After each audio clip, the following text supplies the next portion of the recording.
നീ പോടി, അവളെന്നോട് കഥ പറയാൻ വന്നിരിക്കണ്. നിങ്ങളൊന്ന് പോന്ന്, നിങ്ങളോട് മിണ്ടണ്ട. ഇതെന്ത് കണ്ണും ചെവിടും കേട്ടൂടല്ല? അല്ല, അവള് പറഞ്ഞത് മോള് കേട്ടാ? ഇല്ല. എന്ത്? അവളെ കിട്ടുകൊണ്ടാണ് എനിക്കൊരു ജീവിതം ഉണ്ടായതെന്ന്. അത് ശരി, ഇവിടെ വന്ന് കള്ളത്തരം പറഞ്ഞു കൊടുക്കണില്ലേ? കള്ളത്തരം എന്റെ വായതൊന്നും കേക്കണ്ട.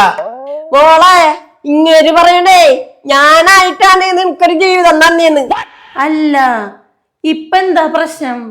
ഇവള് പറയണേ ഇവളച്ഛൻ പണ്ടത്തെ യൂസഫ് അലി ആയിരുന്നെന്ന്.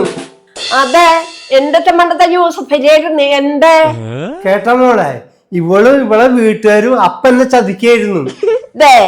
ഇതാണ് പ്രശ്നം.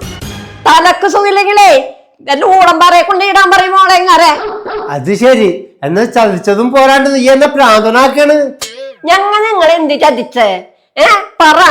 എന്തെന്നാ നിന്നെ പെണ്ണ് കാണാൻ വന്നപ്പോ നിന്റെ അച്ഛന്റെ പേര് എന്താന്ന് പറഞ്ഞത്? എന്തെന്ന്?